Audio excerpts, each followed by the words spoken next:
Bienvenidos al primer coloquio Resilience.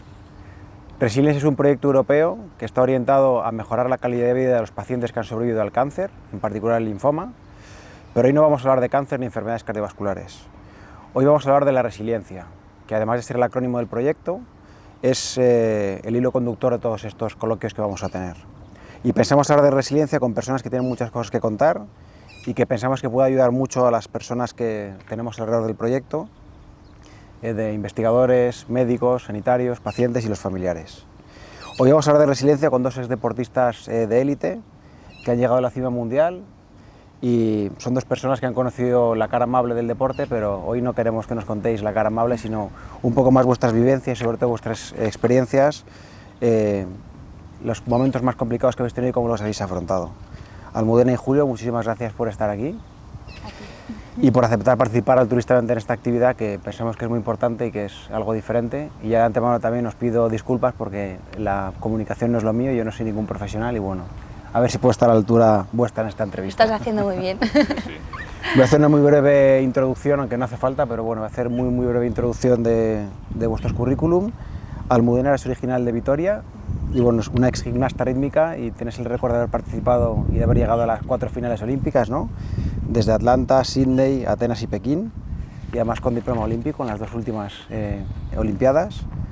Y luego, bueno, tampoco voy a hablar en detalle, pero bueno, 8 veces campeona de España, medalla de oro en los Juegos del Mediterráneo, en fin, múltiples victorias y reconocimientos, entre ellos la medalla de la Real Orden del Mérito Deportivo, ¿no? Del CSD.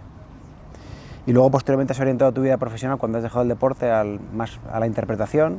Eres actriz de televisión, de cine, de teatro también recientemente.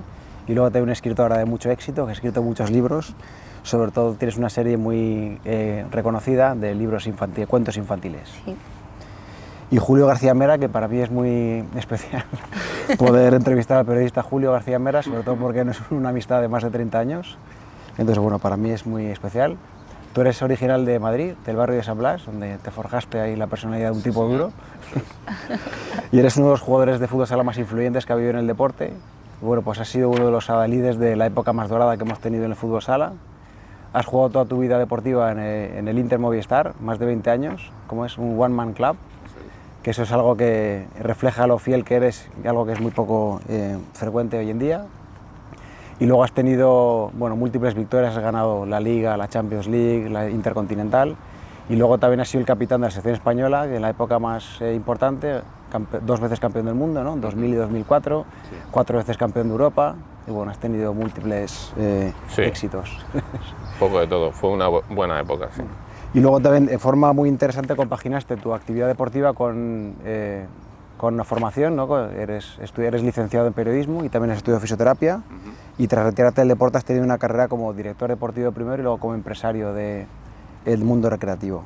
Y luego también eres escritor, lo del cine ya no era mucho para ti, ¿no? Ya, bueno, vamos a dejarle ahí. Voy detrás de la estela de Almudena. Y has escrito algún libro, sobre todo enfocados a la retirada del fútbol profesional. Pero bueno, no me quiero extender mucho más. Tenemos aquí dos personas maravillosas que tienen muchísimo que contar y unas vivencias que seguramente van a ayudar mucho a las personas que estén viendo este coloquio. Y luego, bueno, nosotros estamos aquí en un centro de excelencia de investigación y viendo currículum como los vuestros, la verdad es que nos hacemos un poco pequeñitos y es un golpe de humildad del nivel que tenemos a nuestro alrededor. Bueno, mi primera pregunta, el proyecto, sabéis que el acrónimo es Resilience. La resiliencia es una palabra que yo primero escuché a mi mentora, Valentín Fuster, hace muchos años, pero recientemente se ha puesto de moda y la gente lo utiliza un poco para diferentes acepciones. Y me gustaría preguntaros, así abriendo sin anestesia, ¿qué es para vosotros la resiliencia? Pues, a ver, es verdad que yo nunca la había nombrado así, pero al final es como la capacidad que uno tiene de compromiso con uno mismo hacia un objetivo que tiene o algo que quiere cumplir o en algo que se está desarrollando, sabiendo y teniendo en cuenta que el camino no va a ser fácil y sabiendo que no va a ser fácil. Yo creo que esto es algo que lo tenemos muy integrado los deportistas, sobre todo los de élite, que bueno, pues por la dedicación que tenemos que tenerle a nuestra disciplina deportiva, en mi caso eran casi 8 horas de entrenamiento diarias, sabemos que en esas 8 horas siempre van a pasar cosas y que a lo largo de toda la preparación olímpica, que son 4 años, pues que van a pasar muchas cosas. Entonces, esa capacidad de saber adaptarte a lo que vaya ocurriendo sin quitar de tu vista lo que quieres conseguir e ir sorteando lo que va pasando. Y un poco, ¿no?, sin tener mucha certeza de qué es lo que vendrá después, ¿no?, que yo creo que eso es algo... Claro, esto es curioso porque cuando uno se deja en manos de tu técnico, de tu entrenador, tienes toda la confianza porque sabes que es la persona que te va a dirigir y te va a llevar, pero realmente no hay garantías de que ese camino que te va a marcar tu técnico vaya a ser el éxito, ¿no?, que tienes primeramente en tu cabeza. Pero es un salto de fe y de salto al vacío, de decir, es que me pongo en manos de esa persona porque sé que es la que me va a ayudar en los momentos buenos y en los malos y va a reconducir las situaciones en los momentos que no van las cosas bien. Pero también hay una cosa de decir, y yo también voy a tener esa capacidad cuando igual el entrenador no sea capaz de verlo, ¿no? Esto también es yo te doy, tú me das, y al final a medida que vas evolucionando como deportista, tú vas adquiriendo unas experiencias y te vas conociendo más a ti mismo, ¿no? Y yo creo que ese es el salto de ese binomio entrenador-deportista, que creo que es un poco el que ocurre también entre paciente y médico, ¿no? Sí. Julio, ¿qué es para ti la resiliencia? Bueno, lo ha definido muy bien Almu. Básicamente, lo del principio de la fisiología, esto de la función hace la forma, ¿no? Yo creo que al final cada deporte te convierte en un truco anatómico. Yo digo, al final, pues el cuerpo que tenemos cada uno es muy diferente según el deporte que hayamos practicado, pero también la cabeza. Y al final ese truco anatómico, fisiológico y mental lo que te hace o te permite llegar a objetivos que no tenías pensado ni por asomo. Y lo que dice Almu es clave en todo esto, que al final hay un principio de autoridad que yo creo que últimamente se está perdiendo, que tú confías en tu entrenador, en los médicos, en los fisios, para ir superando esas adversidades que van saliendo. A mí, el doctor de nuestro equipo, de nuestro club, nos decía que tenía que hacer eso y lo hacía absolutamente, incluso ponía más de mi parte para llegar a esos objetivos. Y por lo que me cuentan los jóvenes hoy en día les cuesta más, necesitan una segunda opinión, ir tal, apoyarse mucho en tecnología. Creo que bueno, los tiempos han cambiado, pero creo que básicamente, por resumir, la resiliencia para mí es eso, ¿no? el haber ido superando adversidades, dificultades, y haber llegado a cimas deportivas que no teníamos ni pensado, y gracias a gente que te ayudó desde fuera, que lo veía y que tú podías llegar, pues conseguiste llegar a donde tú ni siquiera pensabas. Almudena, tu historia de éxito, todos tus éxitos más o menos los conocemos todos, pero nos gustaría también que nos hablaras un poquito de esos momentos más complicados, más oscuros en el deporte, que no son muy conocidos, pero que muy probablemente también ayuda a forjarte el carácter que tienes, ¿no? Cuéntanos un poquito así en general los momentos más complicados como deportista. Pues a ver, me vienen a la cabeza varios. Quizás uno de los más así traumáticos fue un año complicado donde yo sentía que mi propia federación no quería apostar por mí y crearon un sistema de clasificación bastante terrible, donde teníamos que sí o sí competir en 4 competiciones, independientemente de las circunstancias que te encontrases.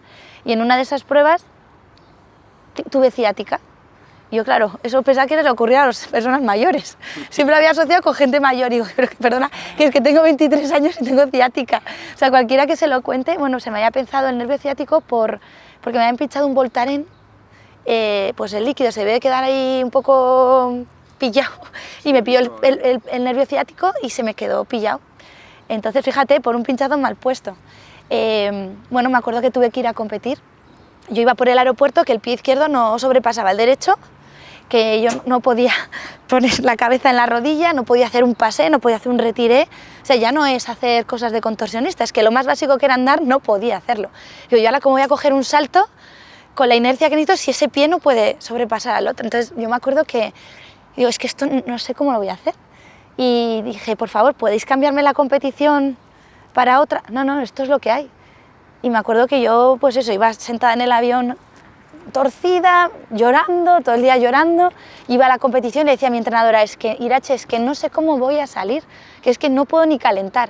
Y me acuerdo que salí, hice mi trabajo, mejor, peor, y lo hice. Y era como que antepuse todo el tiempo que llevaba trabajando para poder conseguir esa plaza olímpica a la circunstancia que yo estaba viviendo. Y me di cuenta que la mente me permitió llegar a soportar un dolor que creía que era imposible. De hecho, me acuerdo que había un médico ucraniano que dije, duérmeme el culo, o sea, sí, sale de aquí y va para abajo, haz algo. Y me puso cloretilo, me quemó mi trasero, estuve 2 años con el trasero quemado, Y aquello pues sí disminuyó porque como que me generó un dolor que era otro aparte del que tenía y como que la mente pues empezaba a decir, ay, pues se centraba en el otro dolor y la intenté confundir un poco, pero es que fue horrible. Y me acuerdo... tirar la toalla no era una opción en ese momento. No. Es que yo si no salía no iba a los juegos, digo, es que esto no puede ocurrir. Entonces me acuerdo que en esas circunstancias salí a competir y pasó. Y luego me acuerdo que el incitán que me estaban poniendo, que me llevaba un único pinchazo, a la que ya estaba volviendo de la competición empezó a funcionar, pero ya cuando ya volvía de la competición, y aquel episodio fue muy traumático porque creo que no era necesario, ¿eh? Aunque reconozco que eso me hizo ver que en momentos muy difíciles hay un instinto de supervivencia que está más allá de lo que tú crees que puedes, ¿no? Y otro episodio fue pues, salir a competir con un pie dormido porque me había roto el quinto metatarsiano y me lo infiltraron y no sabía muy bien ni dónde pisaba ni qué hacía ese pie. Y me acuerdo que tenía 12 años y luego no hice las finales. Así, en temas de dolores físicos. Luego competí con el menisco roto en Sydney. ¡Qué Cristo, ¿eh? Pero nadie sabía, cambié todos los giros, o sea, si el pinzamiento me venía cuando la rodilla giraba en los giros que eran andedán, dije, vale, pues lo que voy a hacer es girar con la rodilla doblada, entonces ese giro nunca existía, entonces cambié todos los giros y todas las maneras de subir de rodillas los cambié por la otra rodilla, entonces eso fue mucho más fácil porque dije, solo tengo que volver a estructurar todo el ejercicio de manera que no pince el menisco, sí. Es más, me acuerdo que iba al Corte Inglés a por el champú y al girarme era cuando me hacía daño, cuando no lo pensaba. Entonces, para mí entrenar era más fácil que hacer vida normal, porque entrenando era muy consciente de cómo tenía que apoyar la rodilla para no generar el dolor. Y hablábamos antes de tirar la toalla. ¿Tú en algún momento has sentido miedo realmente al fracaso, a no estar a la altura? Sí, por ejemplo, muchas veces. ¿Tú qué pensabas cuando saltas al campo a una final de un mundial? ¿Piensas que el fracaso es una opción? Yo creo que, fíjate, en el momento en el que ganamos nuestro primer mundial, ya a partir de ahí ganamos todos muchísima seguridad, todos los que estábamos allí. Pero hasta ese momento, pues evidentemente tienes miedos, incertidumbres, inseguridades y cierto complejo, porque nunca habíamos ganado un mundial. Y en el 2000 surgió y apareció la magia, un poco entre todos, un trabajo en equipo y sobre todo la gente que lideraba eso, que eran mayores que nosotros, eran los que se encargaban del cuerpo técnico, que sí que veía que podíamos, pero nosotros los que estábamos, creo que antes lo ha comentado Almu, ¿no? Fuera de micro, que ella no sabía que era tan buena. Yo creo que nosotros no sabíamos que éramos tan buenos, pero los que estaban fuera, los que nos ayudaban a conseguirlo, sí, y creyeron en nosotros, creían más en nosotros que nosotros mismos. Y una vez que ya consigues eso y estás ahí, te dan la medalla de oro y dices, no hay nadie en el mundo mejor que tú. Bueno, pues te lo tienes que terminar creyendo, ¿no? Un poco. Luego hay que mantenerlo. Esto te auditan cada 4 años, otro mundial, ¿no? Y en eso estamos. Pero sí que mucho miedo. Yo se lo digo mucho a los niños. A los niños y las niñas cuando voy al instituto, a los colegios, siempre mando el mensaje que evidentemente la gente que dice que cuando tira un penalti o juega un partido importante no tiene miedo o no nota nerviosismo, digo, pues o no es persona o es un ser superior, digo, porque complicadísimo, lo que hay que hacer es entrenarlo bien y enfrentarte a eso y enfrentarte al problema que tienes y ya está, y entrenando mucho, por supuesto. Bueno, el proyecto Resilience, como sabéis, trata sobre un posible efecto adverso que tienen los quimioterápicos que pueden provocar una toxicidad en el corazón, es decir, como un efecto adverso. Y a mí me gustaría un poco, haciendo la analogía, que nos hablaseis un poco de otro efecto adverso como deportistas de élite, que son las lesiones. Sí. Pero más que la lesión per se, que ya nos has contado en detalle, sobre todo una lesión que pueda ser un poco más de medio plazo o largo plazo, sobre todo tus sentimientos. Cuando te dicen que tienes la lesión, cómo afrontas las primeras etapas y cómo afrontas toda esa época hasta que puedes volver a hacer deporte. Pues quizás es cuando te hablan de tienes un osteofito o una calcificación en la cadera, ¿no? O un osteofito en la cadera y sabes que cada día tú vas a tener que movilizar esa cadera. Entonces, si primero piensas cómo puedo hacer para disminuir ese dolor diario, porque ya sabes que cada día te va a doler, cada día vas a usar ese pie, vas a usar esa cadera. Entonces yo me acuerdo el día que entendí que me tenía que hacer amiga del dolor, es decir, no ponerle resistencia. Al principio era como, por favor, que me lo quiten. Y ya cuando te enteras de que eso va a estar siempre, y que incluso cuando dejes la gimnasia te van a decir, haz este trabajo preventivo porque si no, en el momento en que aflojes tu musculatura va a salir el dolor óseo, vas a tener que hacer trabajo preventivo el resto de tu vida, en ese momento es cuando tú dices, vale, o acepto que esto es así, o vamos mal.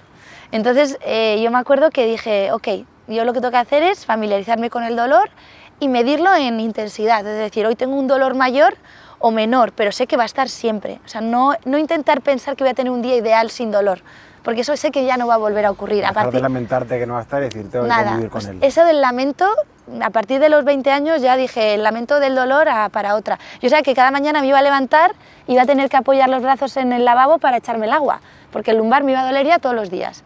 Ya sabía que cuando iba a apoyar los pies iba a decir, vale, 8 horas de dolor con el pie porque pues, se me hacían fracturas de estrés con facilidad, con lo cual mis pies estaban ya dañados. Me acuerdo que un podólogo me dijo, si no te viera la cara, diría que tienes los pies de una persona de 60. Por los osteofitos y calcificaciones nosotros trabajamos con los pies directamente, el impacto es directo. Entonces mis pies estaban muy envejecidos en proporción a mi cuerpo, ¿no? A mi cara, sobre todo. Entonces aceptar el dolor como parte de tu día a día, como es el saber que tus piernas tienen esta longitud y que tus brazos tienen esta longitud y que hay ciertos elementos en tu cuerpo de gimnasia que no vas a poder hacer porque tienes unas características concretas, ¿no? Aceptas igual que no eres contorsionista, pero eres aparatera, ¿no? Trabajas muy bien con el aparato, con el aro, la pelota. Pues el dolor es parte de algo que tú vas a tener que llevar sí o sí porque es parte de ti. Y entonces es verdad que los días que había menos intensidad de dolor tú estabas más feliz. Pero sabías que dentro de 2 días el dolor iba a ser más intenso, entonces tú ya preparabas tu cabeza y disfruta este momento porque va a venir el día que no va a ser tan llevadero. Pero sabías que iba a ser caduco porque iba a haber otro día que igual iba a ser menos intenso, porque iba fluctuando, no era un dolor constante, ¿no? Y aprendí a convivir con el dolor como parte de mi esencia. ¿Y tú, Julio, te acuerdas de alguna lesión que hayas tenido que te ha hecho hundirte al principio y cómo la has afrontado o cómo ha sido tu experiencia con las lesiones? Sí. Cuando era joven tuve una primera lesión que era por lo mal estructurado, que no estaba bien construido para el cuerpo, no era apto para el deporte y me operaron de pubis. Entonces, cuando ya me estaba recuperando, porque una cosa es el alta médica, cuando te dice amigo, ya puedes entrenar, pero luego tienes que estar el alta competitiva, el que te sientas otra vez seguro. Cuando ya estaba ahí en la fase final para ponerme ya a tono, me fracturaron el maleolo. Entonces tuve una fractura de tobillo y me tuvieron que operar, 2 tornillos, y ese yo creo fue el año más duro porque era joven, fueron 2 lesiones consecutivas y pensé, pues es que a lo mejor no soy apto para el deporte. Y afortunadamente, pues gracias a la ayuda de médicos, fisioterapeutas, toda la gente que te apoya, familia, compañeros que te dicen, mira, que esto no pasa nada, que esto es gaje del oficio, pues lo vas superando y al final, fíjate, después de aquello, ya luego tuve ya con los 35 años, mi último año fue una cosa curiosa porque me tuvieron que operar de riñón, entonces fue una lesión curiosa, te digo porque el urólogo no estaba acostumbrado los periodistas siempre te preguntan, ¿y cuánto vas a estar de baja? Entonces, claro, el urólogo dice, yo es que opero paciente, pero deportista no estoy acostumbrado y entonces no sabía decirme, pues 2 meses o 3. Y claro, y la gente normalmente, los traumatólogos tampoco pues son casos. Bueno, al final recuperé muy rápido, pues como dicen siempre, por lo de los toreros, los deportistas, ¿por qué os recuperáis muy rápido? Porque somos muy obedientes, tenemos mucha fuerza mental y yo creo que la parte esta de visualización, de ver el objetivo a corto o a medio plazo, yo creo que te ayuda mucho el portarte bien, el hacer porque luego he tenido compañeros que después de un cruzado estaban por ahí tomándose copas, pues es que vas a tener una recuperación muy mala. Sí, esa es otra parte, que tú tienes que ser consciente de que hay ciertos dolores. Yo los pies pues no me ponía tacones, evitaba salir, estar de pie muchas horas. Tienes también que poner de tu parte para que, sabiendo que tienes ciertas lesiones ya crónicas, facilitarte un poco la vida, porque todo lo que sea quitarle peso y gravedad al problema que tú tienes, pero claro, en ese sentido pues tienes que tener mucho compromiso, tienes que querer mucho y tienes que estar desviviéndote también por tu profesión y que sea tu prioridad. Un aspecto que me parece súper interesante, que los dos conocéis bien, bueno, de hecho tú has escrito hasta algunos libros, tiene que ver un poco con la incertidumbre que es esa transición de ser deportista de élite a la retirada. Un poco, yo creo que se podría hacer un poco una analogía con lo que tratamos en Resilience, ¿no? Que no sabes qué es lo que va a ocurrir, y me gustaría que contaseis un poco cómo afrontasteis vosotros esos últimos momentos o en el momento en el que sabíais que os ibais a retirar. Yo me acuerdo que mi elaboración de la retirada empecé a planteármela en el año 2000, con 20 años, y acabé retirándome en el 2008. O sea, fueron 8 años de elaboración. Esto para mí, ¿qué quiere decir? Para mí es muy delatante, ¿no? Es como, no sabía que no era algo fácil, porque al final sabes que eres buena, eres competente en eso y te tienes que despedir de eso que sabes que tú eres buena y que te hace sentirte bien.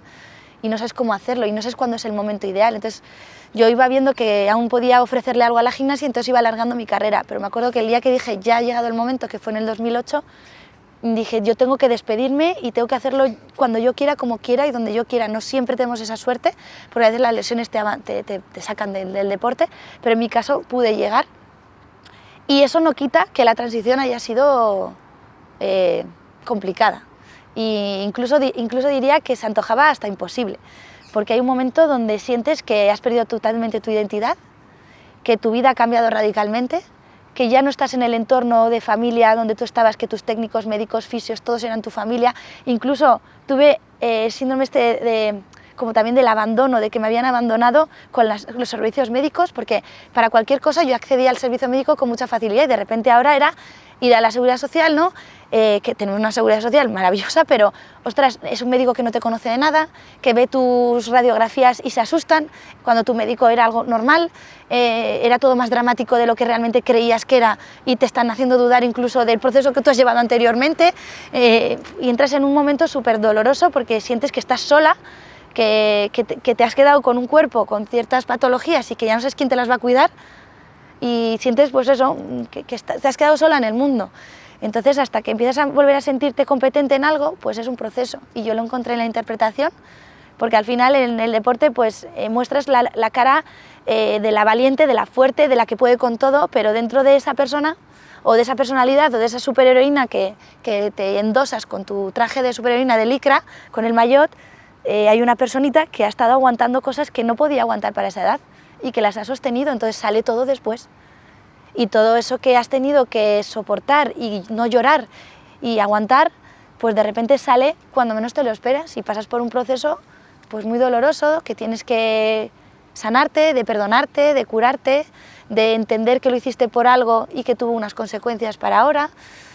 Y es un proceso muy difícil que sin ayuda de profesionales pues uno no puede transitarlo y que sea de una manera relativamente sana.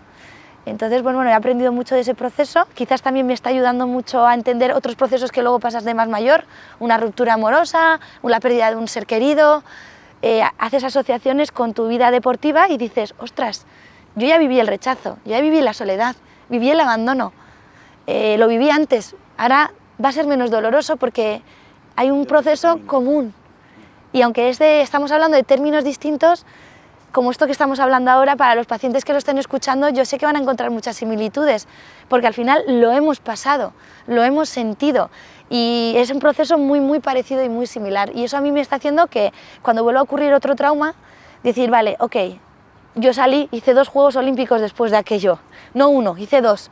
Y dije, ¿y cómo lo hice? Pues aplicándome esto, esto y esto. Por ejemplo, la cinta es un aparato que está en constante movimiento. Entonces yo lo que hice es no parar. Y cuando había un nudo había que parar y saber cómo había hecho ese nudo para poder deshacerlo, ¿no? Entonces, joder, de mis propios aparatos he aprendido muchas cosas. Herramientas para la vida. Exacto. De la pelota es el único aparato que forma parte de tu cuerpo, que puedes adaptarlo a tu cuerpo, los demás no.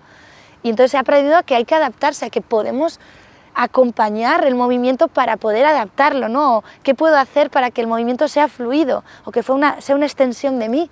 La lesión era una parte de mí, tenía que hacerla sentir que era una parte, una extensión de mí, pues eso es lo que me hizo poder soportar el dolor, ¿no? O las mazas, ampliar el campo visual, si yo miraba una maza, perdía la otra. Entonces, ¿cómo haces la visión de un poco más amplia? No mires solo una cosa, míralo desde otra perspectiva, ¿no? Y dices, joder, qué enseñanzas he tenido del deporte que no era capaz de ver antes y las veo ahora, ¿no? Y entonces yo creo que un paciente que esté atravesando también todo esto, cuando lo pase, le va a servir para el futuro va a de su decir, vida. madre mía, qué refuerzo y qué enseñanza y qué valor le estoy dando a esto que he transitado y qué visión más distinta voy a tener incluso del proceso que he llevado, que no eres capaz de ver en el momento, evidentemente. ¿Y tú, Julio? Bueno, qué bien lo cuenta, es difícil que hablar qué bien lo cuenta.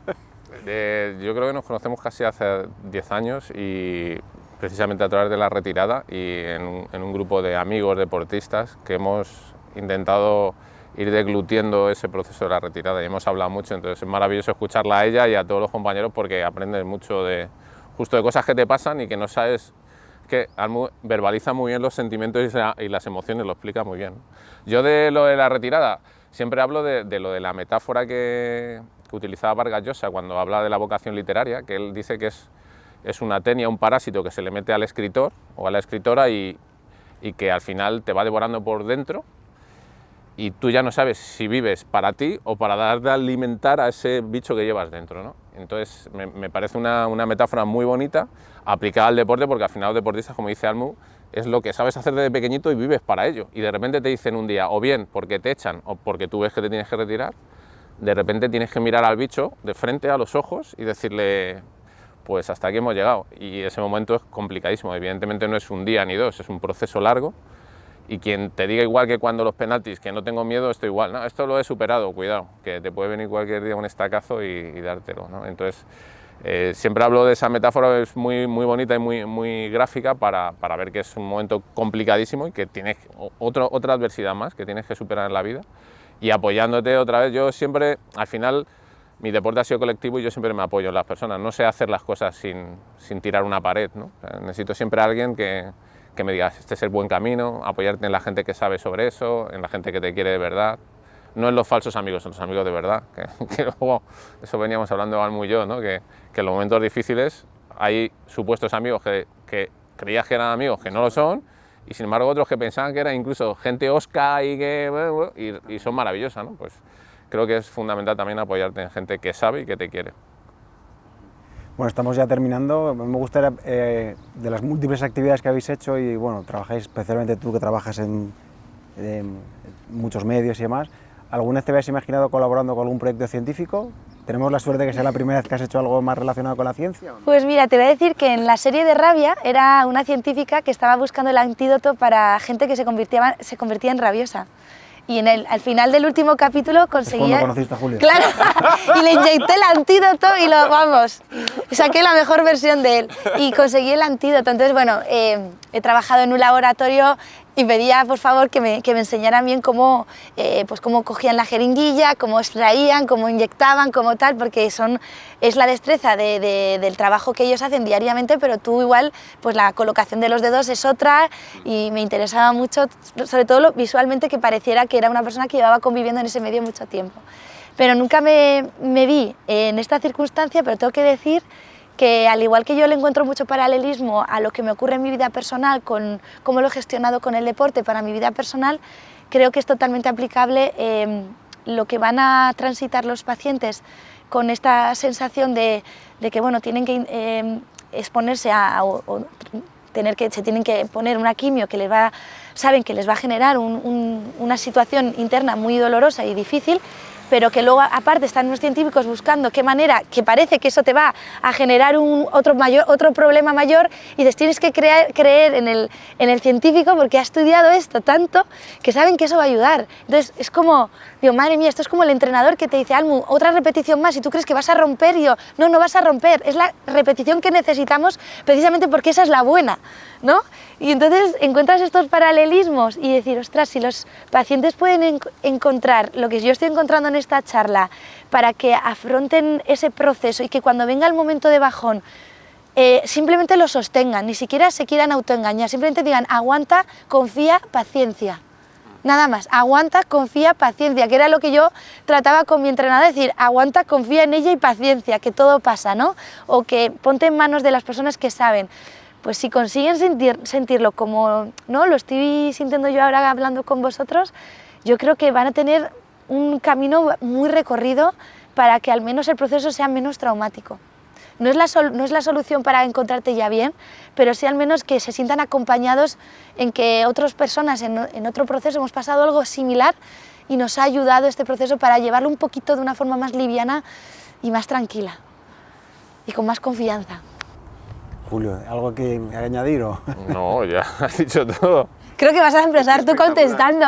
No, es que es espectacular, porque yo creo, bueno, escuchándoos hablar, es que si yo fuera un paciente que me estoy enfrentando a esto, yo estoy seguro que esto me ayudaría muchísimo. Entonces estoy muy contento de que haber hecho este primer coloquio con vosotros, que transmitís también. Y por ejemplo, es una maravilla la oportunidad que nos habéis dado, todo el equipo vuestro de CENIC, el conocer de primera mano lo que estáis haciendo, que no se sabe abiertamente.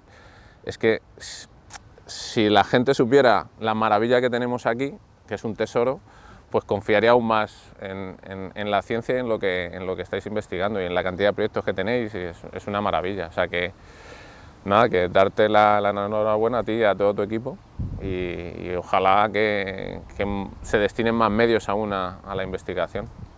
Luego es bonito saber que jo, no eres consciente hasta que te lo explican. Y dices, madre mía, el trabajo que hay detrás, lo que nos están cuidando, sin yo aún pasar por esta enfermedad, ¿no? Pero que el día de mañana me puede ocurrir y tener esta información ayuda muchísimo. Y no, es que no es una cosa de un día, es como el deportista, son 4 años hasta llegar a unos juegos, vamos paso a paso, lo que hoy podemos hacer, lo que hoy podemos mejorar, qué he sacado hoy, qué puedo mejorar hoy de lo que hoy no salió bien. Es que veo un proceso de muchísimo, igual de muchos más años, igual el vuestro, no son 4 años, igual son 10, hasta que habéis llegado a esta conclusión, ¿no? De que presionando el brazo, generándole eso, luego soltando, y cómo eso puede provocar, liberar unas sustancias que pueden ayudar a algo que creíamos que era imposible y que podía perjudicar, y no, es todo lo contrario. Y dices, madre mía, ¿no? Y dices, hay tanto detrás que dices, ¡guau, qué bien, qué protegidos!, ¿no? Que tenemos algo que nos está sosteniendo sin saberlo, a las personas que queremos y que están pasando por este proceso también. Muy bien, pues muchísimas gracias a vosotros y esperemos que nos acompañéis durante todo el proceso de este proyecto, que queremos que seáis nuestros embajadores también del proyecto Resilience. Estaremos al tanto además y ya no te vamos a soltar. No, gracias por la invitación. Muchas gracias.